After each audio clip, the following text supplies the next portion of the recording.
To you. Today is Friday, the 14th of August, 2026. My name is Francisco Gaffney, and this is my daily streaming all about governance, risk, compliance, and advisory boards.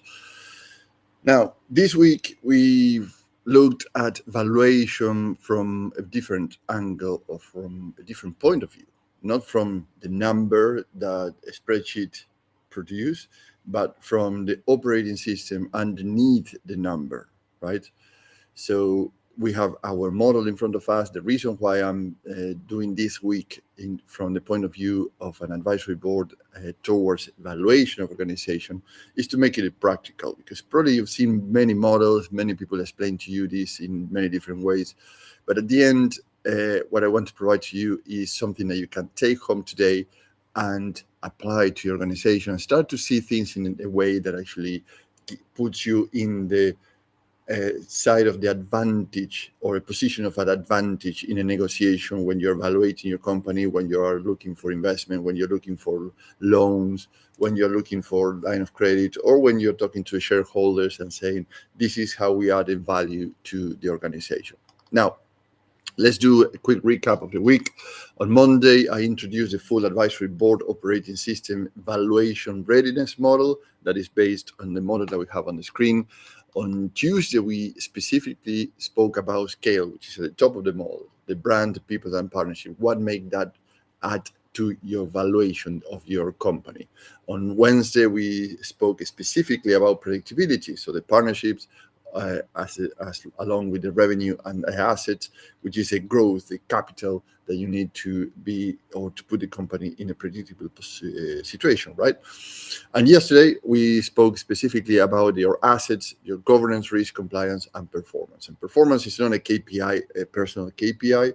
We're talking about the performance of the company. Is the company doing what it's supposed to do when it is required, right? And today we are closing with the left-hand side of the model, which is your age, your transformation, your innovation. What makes your company relevant for the future, not only today or the story that you're bringing or brought your company up to date, but also what it make it relevant for the future. And this again is about the performances, the strategies, and the branding. So the question for today is, why should somebody want your business rather than anybody else, right? So that's when you start to look into the relevancy and what makes you unique, your edge, right? It's not about how you make the innovations, also what you have today that people love it, why you are so proud of it. No, not why have customer bought from you, but why is this particular company difficult to replace, right? Not only you, or as a founder, as an owner, is also as a company. That is the edge. This is things actually are hard to explain, but actually the results are in revenue. And an edge matters because buyers have choices, right? So it has plenty of choices now, accessible at a fingertip, or at sliding your fingers through a tablet or your phone. So the same as investors, they have many choices, and partners also have many choices. They can choose to which company they are going to do business with. So, and being different helps.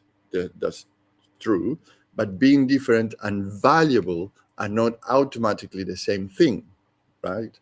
So being different is like, oh yeah, we go into a fair and that's a fun part of the business and we do some things together. But when you're different and at the same time you're valuable, your status change, because if people say, oh, I want to be associated with you, right? And particularly if it's a bigger organization and say, we want to be associated with you because we see where you're going. We understand that you have something that actually is not different, but actually is very valuable and might be exactly the same business, exactly the same industry, but one company is more valuable than the other. And we covered that on Tuesday in terms of valuation, of why some companies get 3x valuation and others get 10x valuation. There is something underneath that shows that value. Now, in terms of edge, what makes your company different and how to apply to make it valuable, let's take a look at three problems. The problem number one is the false edge, right? So you might play the part, or your company might play the part, but you can say, for example, we are different. We created this category. Probably our technology is better. Nobody else does it like we do, etc., etc. And all that is fine and is very good. But this is a question on the other side of the table, right? The investors or the other companies who want to do business with you will ask, but what evidence prove it? What does the customer value? What value are you providing to your customers or to your supply chain or to services? What can the company defend? What can the competitors can copy or cannot copy? What would a buyer own after a founder leaves? If I'm a buyer of your organization, what is the thing that actually I'm going to own that nobody else can own? So the difference only becomes, or if the difference only becomes a company asset when it survives those questions, then you might have a problem or not. Problem number two is edge without the performance proof. Remember, performance is what the company can do as when they're supposed to do at the time they're supposed to do it. So the business says its methods is better, for example. So better how? Faster, cheaper, safer, higher in margin, better customer retention, easier to scale, lower risk. We have a conversation this week with an organization that is offering their company for in the market. They are selling, in other words, and they were very, very, very. It was very difficult to them to explain why they are unique and different. And I said, yeah, we understand the business. And they said, well, but you have to understand what is a business about. I said, how we make money. And we say that's 20% of our question. We are asking you 80% of our question is what it makes your business so unique as you say it is, right? Because actually your business is not unique in the market, it's well known worldwide. That is in a niche, a very particular niche, and you've been working in this niche alone for the past 5 years. It doesn't mean that actually your business is unique in the world, right? And how you can explain that your business is not replicable in other scales that actually currently are happening, but are not at the scale that you're operating, right? So this, but to put you in context, this is a very, very small scale compared to other companies, how they do it. But actually it's the same thing. So if the advantage cannot be linked to a measurable outcome, that's the other thing. So I say, which is the outcome of your advantage compared to, there's nobody else in the market doing what we do. I say, yes, they are. The thing is actually you are operating in the region of a tenth of millions, and the other companies that are operating this exactly the same space are operating in the hundreds of billions, right? So that's the only difference. So what makes you so unique that cannot be repeated or taken by somebody else tomorrow? So somebody outside the company has to take a management or your word for it, and that creates uncertainty. I say, because you haven't created a unique category in the business. You are, and put it in nice words, you are a tiny player or a small fish that are trying to jump in the ocean when you've been the king of your fishbowl, right? So this is not the understand. It's not that people doesn't understand your business. It's that you don't understand where you're playing. It's a different thing. And this is a big problem because sometimes you think that you're unique, and unfortunately you're not. You are another one in the list of players, but in a different play, in different pond, in a different category, right? But the business is exactly the same. Problem number three is as a founder-owned age. And what I mean with this is that the founder is the strategist, he owns the key customers, the founder, you have the vision, explain the brand, the partnerships, you get involved when something important goes wrong. So as a founder, you might be exceptional, and there is no question about that. But from the valuation point of view, the buyers has to ask, what I am buying if you leave? What exactly I am buying if you leave? Because if there's expertise only about doing something, the thing to do if you're going to sell is just to how you can remove yourself from the business and somebody else can take it over and do it exactly the same as you, as a baseline of at least 90% the same as you, and then they can improve it and grow it from there.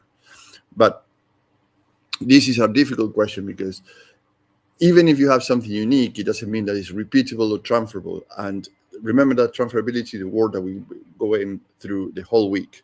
Transferability here plays a big part, particularly if you're in something that you believe is unique in the market. Now, in other words, imagine the company has a secret recipe, right? Excellent. We love it. We want that. But customers love the food. Let's assume that it's a restaurant. Customers love the food. The restaurant is successful. Everybody love it. And they say, okay, let's go and do the transaction. Let's buy your restaurant. And then you discover that the recipe has never been written down and only you as the owner knows it. I say, I'm going to leave, but I'm going to give you the recipe because it's a family secret. I say, what exactly I'm buying then? Right? So I'm not buying the success of your restaurant, I'm buying the recipe in reality, and you are not giving it with part of the business. So then the valuation of the company literally drops to another another facility, another space in the city where it's a good restaurant, good food, but it's going to decline very likely if the recipe leaves with you. So the value is trapped inside one person, really. It's not the business itself. And this is a very dangerous position that you could be in if that is your case. So dangerous, I mean, it's not dangerous. I mean, actually, it's dangerous in terms of your aspirations of if you want a higher valuation, an exit, etc., etc., and all the values trapped in your mind or your head, then the business is not transferable. Or it's transferable, the brick and mortar, if you may, but not the value that you created at this point.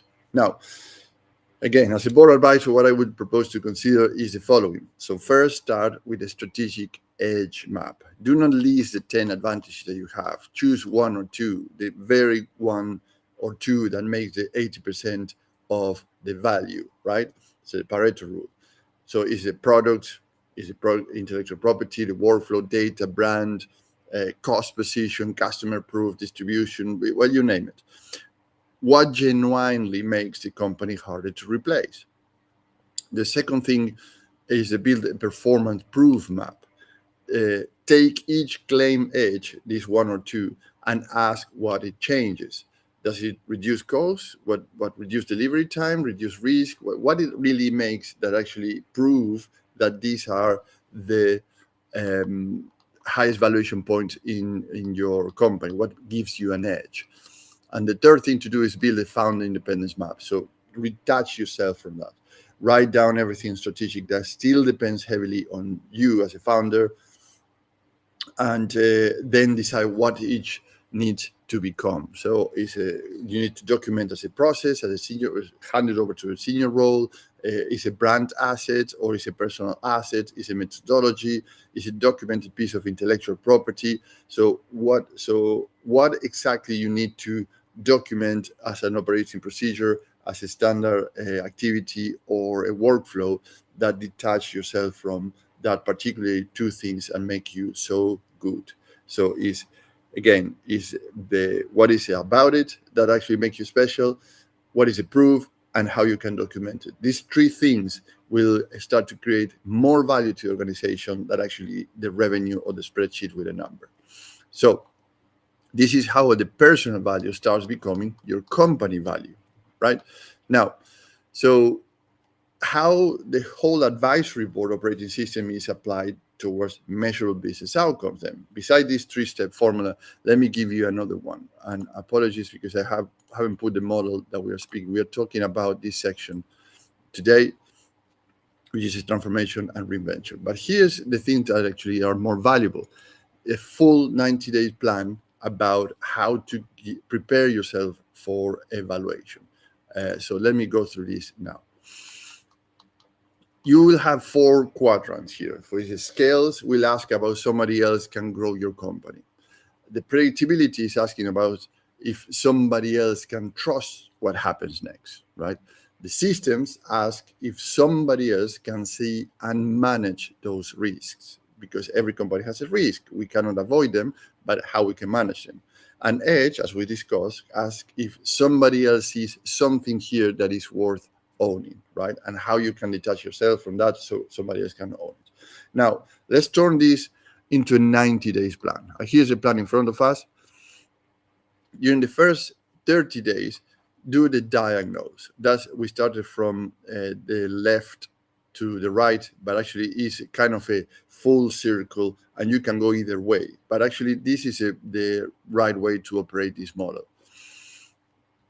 Diagnose the things that actually, which is a score, scale, predictability systems, and edge. Name the assumptions. Find the misimprove. Identify the founder dependencies, your dependencies, or your team dependencies.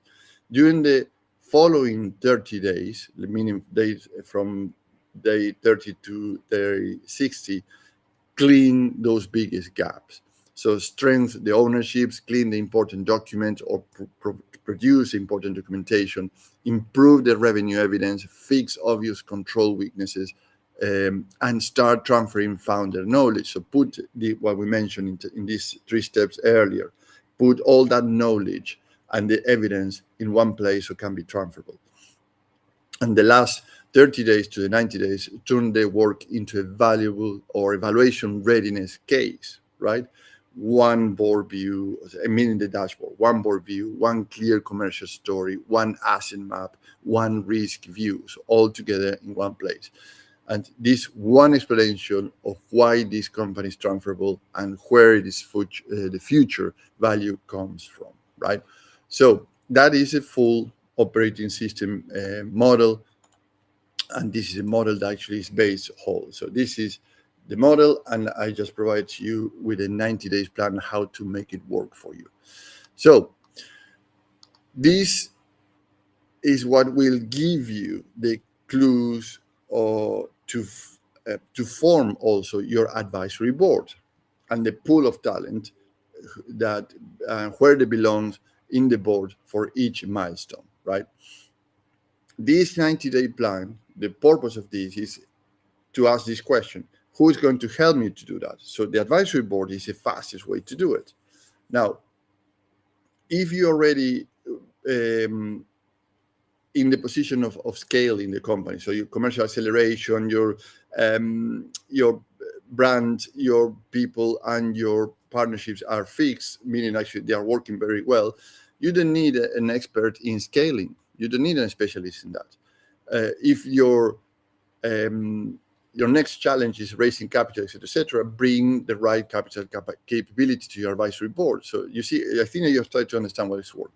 So when you have these kind of models already documented, or you went through the 90-day plan, you start to see which is the people that you really need for the next milestone that you're going through, right? So if the problem is systems like a security or IT or governance, risk and compliance, change the talent mix to bring 1 or 2 people that actually specialize in these kind of things. And you can rotate this personnel in your advisory board every 6 months. So you don't have to be tied or hire 1 or 2 people forever. The advisory board, if you set up them correctly, you can replace people or change the talent pool as you need it when you're going through these plans, right?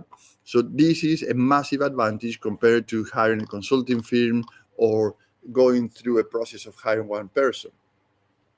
In other words, the expertise that you're looking for should follow the work, not the other way around. So at this point, this is a rotating advisory model, right? So if a company spent years building value, but has not yet organized all the evidence of that value, then you can bring an advisory board and help you to put that together according to the milestone that you're going through. So you don't have to put that together yourself with your team. You can bring external expertise to help you with that. Now, how I can help? I can help in 3 ways: with the outcomes, with the differentiators, and the risk reductions. In terms of the outcomes, I help with the valuation-ready operating system. So all the things that we covered this week, we can put it together, particularly and specifically for your company, not as a standard model or like many times work that actually is like, it feels like a round peg in the square hole, right? Or the other way around, a square peg in the round hole. So we create a specific model based on this information and this modeling to your company. So a specific plan that adapts to where you are today. So the company becomes easier to grow, to understand, to fund, to transfer, and position from a strategic transaction.